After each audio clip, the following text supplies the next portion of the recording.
Hi, my name is Olufemi Oshin, and in this video, I'm going to run you through how I built a log AI automation system that helps lawyers, law firms, legal practitioners in general save ton of hours per week and save them the manual stress of having to go through every case on platforms like mycase.com.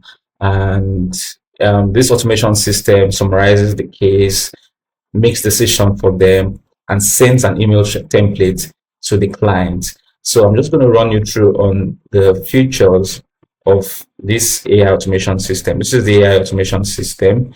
So this is an intake triage automation system that will detect new intake forms from mycase.com. It's going to extract the key fields. It's going to send the case intake text to an AI model to classify. So it's going to classify as either accepting the case, either to decline the case, either it's to refer the case to a third party or an external entity, or classify it as needing further review. It's going to store the results in a triage sheet. In this case, we are using Google Sheets as the triage sheet. It's going to trigger automatic email response to the clients using the appropriate email template. So what that means is if the case is being accepted by the lawyer or the legal practitioner, it's going to send a feedback email to the client saying, yes, this case has been accepted. If it's going to be declined, it's going to send a feedback email saying, we are sorry, this case has been declined. If it needs further review, whatever the case is and whatever your template is, it's going to send the appropriate email template to the client. And it's also going to provide a monitoring and logging method. So if there's an error, the administrator knows that something is wrong. For example, if the AI confidence level is below 60%, it sends an email saying, oh, our classification is, we're not so sure about our classification. You should review this. So this is basically what this automation system is doing. If you are working in the law firm industry, in the legal industry, or a similar profession, you definitely want to have something like this to save yourself and your team tons of hours and the manual stress of having to go through each case intake and reviewing them and deciding whether to send an email or not. This is going to save you a lot of hours, and you can direct this manpower into more productive uses or usefulness. We are going to create a documentation for the system that shows how the workflow is going to work. And we are also going to show how to edit templates, how to edit decision rules, common failure points, and how to manually rerun a job. As you can see, this automation is divided into 6 stages. The first stage, we are going to be detecting a new case, which is going to act as a trigger. In the second stage, we're going to extract the structured data. In the third stage, we're going to classify using an AI agent. We're going to classify the case, that's the input. And in the fourth stage, we're going to store the results in a triage log. And in this case, we are using Google Sheets. In your case, it might be Airtable, it might be whatever platform, it might be Microsoft Excel, whatever product or software you decide to use. And in the fifth stage, we are going to trigger the automatic email response. So the person who has sent the case, that's the client, is going to get an automatic email response saying, oh, we have reviewed this and it has been accepted. We have checked this, it has been declined. Your case needs further review, depending on depending on how the case has been classified. You get the appropriate email. And we also have a logging and monitoring system built into the workflow to ensure that we don't have errors. And if there are errors, we are notified at the earliest possible time to ensure that the workflow is working as expected and working appropriately. And so, as you can see, there's a logging and monitoring method. You get an email alert or a Slack alert, depending on what you decide on. It's essential to note that if you're using MyCase, you can't get the credentials for API integration You can't get the credentials directly. You have to make a formal request, and you have to be on the premium tier or the advanced tier to get the credentials. So in our case, we just have a mock data. So all I did here was create an endpoint. So once I hit the endpoint, I get this JSON, sample JSON data. So I have three cases here. So in this automation, I am mocking a situation whereby I am getting three cases. If this is to be implemented, I have to fetch these cases directly from MyCase. I have the JSON data here. So in the second stage, we have to extract the structured data. So there are two ways to extract the structured data. If we don't have access to the API, we can also use Gmail. Once we get an alert that we have a new case, we can extract the details from Gmail. However, this I don't feel this is robust enough, and I don't feel it's scalable enough. So I always bank on or advise people to get access to the API, to the credentials, so we can have the API integration with mycase.com or whatever platform you get your case intake from. So if you get the JSON object, the name, the phone, the email, the case type, the case summary, date and time from the API, and you get it as a structured data, that's what we have in this field, the second stage. In the third stage, this is where we do the classification. So we classify the case intake. And so that is the work of this agent. If I open this up, you're going to see that you're going to see the prompt. So you're an AI case intake classification agent for a law firm. Your role is to assist human attorneys by analyzing each incoming intake message and classifying it according to the firm's criteria. Carefully read the intake text and produce structured output based on the following rules: making with case intakes, analyze the user's message, blah, blah, blah, blah, blah, personal injury, decision bucket, and all of that. So I don't have much time to go through all the, but this is the model during the major classification, either to accept the case, to decline the case, to refer the case, or whether the case needs further review. So once that is done, you have two branches here. One branch, it sends those cases that has been detected into the triage log, and in this case, that's the Google Sheet. It immediately gets summarizes the intake, the time, the date, the name, the phone number, the email, the necessary details you need for that case. And in the second branch, as you can see here, there's a human in the loop system. So what this does is, for each case, send an email to the administrator saying, do you agree with what this AI agent has classified this case as? If this AI agent has classified this case as, okay, we need to accept this case, just quickly do a review of the summary, look at the necessary details, and do you agree with it? If you agree with it, yes. So based on your decision, the human in the loop, whatever the administrator decides on, that's going to be the final classification. And so depending on what the classification is, it sends it. If the case is going to be accepted, it sends it sends the accepted templates to the customer and updates the role, that is what the human, that's the administrator, says, right? So if you are referring back to that scenario or to that client case, you know what, there's a record for what the administrator has said about the case, right? So I hope this is not confusing. I'm going to run through a demo right now. And so if the case is being rejected, it's going to follow this branch. It's going to send a rejection email and update the rule based on what the administrator said. If it's going to refer the case, it's going to send the right email and update the log sheet.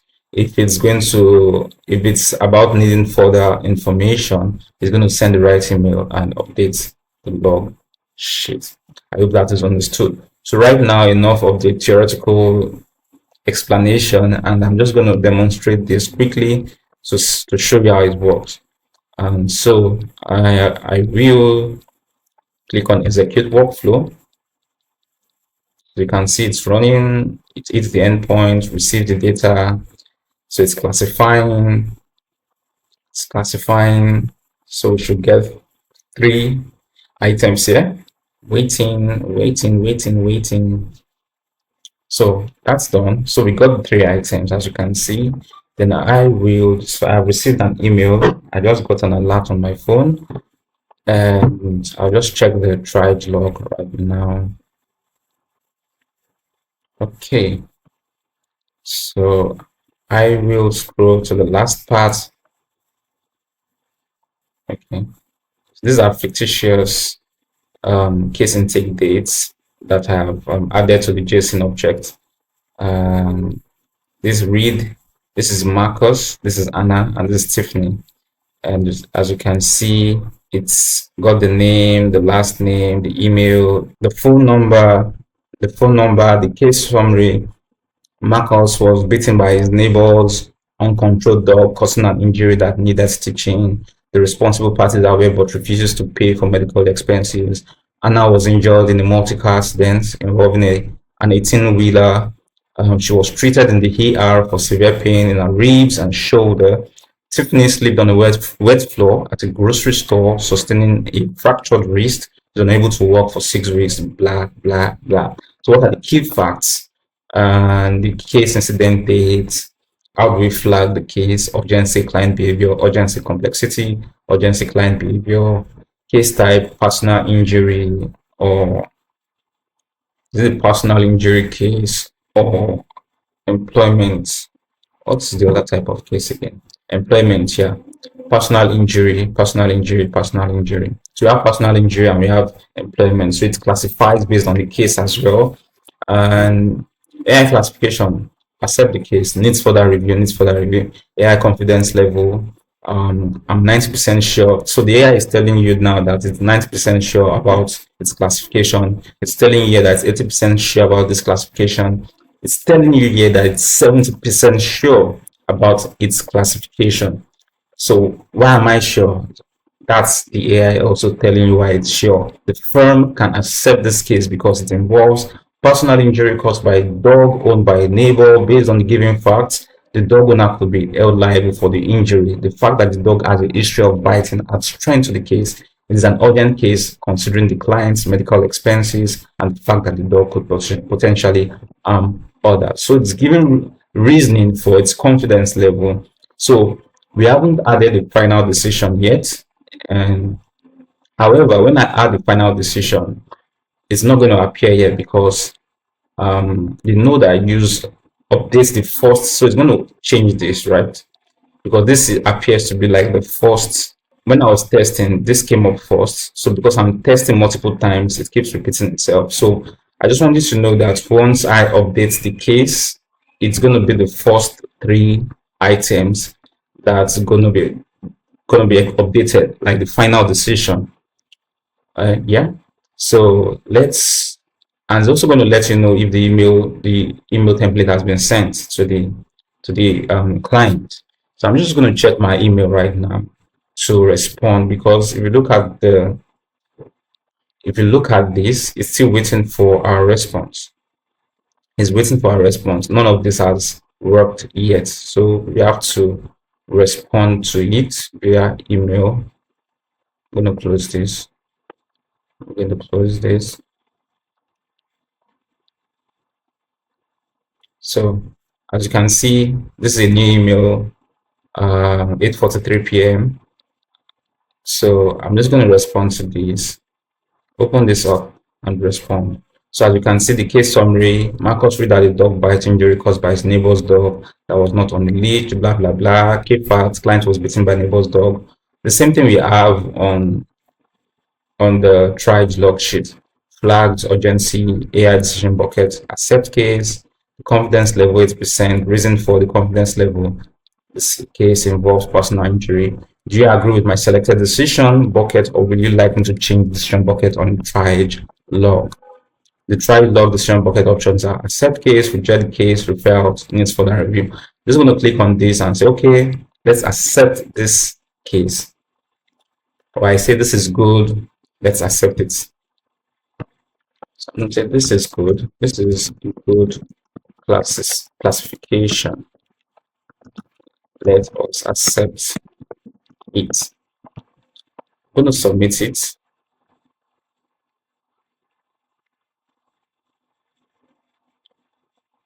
It's going to update this. So I just got the email, like the email for the response email template. As you can see, like I mentioned before, we are not getting the updates here because this is it's a repeat, so it's going to update the first instance of that case. So this is a good classification. Let us accept it, and the email has been sent. If I check my email now, and so because the email is a fictitious email, it's not a real email. I put in my email as the client, so I got an email saying. So as you can see, this is 8:48 p.m. and update on your case submission. Dear Marcus, thank you for submitting your case. After reviewing the details, we are pleased to inform you that we will be proceeding with your case. Our team will contact you shortly with the next steps and any additional information required. If you have any questions in the meantime, feel free to reply to this email. Warm regards. Then you can put your law firm name. This can also be removed. This email was sent automatically. You can decide to remove this or not. And so because we have 3 cases, I have to respond to the 2 other cases. And so I'm just going to respond to the 2 other cases. So as you can see, the case for Anna has been sent, and I'm just going to respond to this case. Anna was injured in a motor vehicle accident involving an 18-wheeler. The client involved in a multi-car crash caused by a drifted 18-wheeler resulted in severe injuries to ribs and shoulder. Police suspect the truck driver may have fallen asleep. Wow, that's a bad one. Flags, risk urgency, AI decision bucket, accept case, confidence level is 5%, reasoning. So I just want to demonstrate like the human in the loop situation whereby we can reject a case. So I'm going to say our hands are full right now. Let's reject this case. Full right now at the office. Let's reject this case and send. So when you look at this, you can see it's processing, then reject. This should be checked. Good. So I'm sure it would have been updated on the triage log. Let's check the triage log. As you can see, it has updated that case. Our hands are full right now at the office. Let's reject the case. The appropriate email template has also been sent.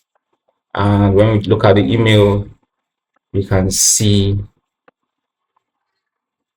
that the case has been updated. Diana, thank you for sending your case details. After a careful review, we regret to inform you that we are unable to take on this case at this time. This decision does not reflect the merits of your situation. It is based solely on internal capacity and case fit criteria. So as you can see, that's done. And so I also have to we also have the third case to attend to. I'm going to refresh this. Yes. So intake decision needed for Tiffany. And Tiffany Brooks suffered a fractured wrist due to a slip and fall as incident in a grocery store. There was no warning sign for the wet floor, and she's now unable to work for several weeks. That's so bad. And Tiffany slipped. So this is the key facts: flags, urgency, AI decision bucket, accept case, confidence level 90%. Just for the purpose of testing, I would say it needs further review. So let's send the feedback. This needs further review. Send. Look at what we have here. Yes, I agree. It needs further review. Okay, let's change it. Let's say um, let's refer it out. Let us refer this. Let us refer this out. We're going to submit it, look at it, and see that it's working on the workflow. As you can see, it's activated and restored. So I've gotten the email, and look at the triage log. As you can see, let us refer this out. So that's a demonstration of an AI workflow automation system that can save you and your team tons of hours, whether it's mycase.com or a similar platform.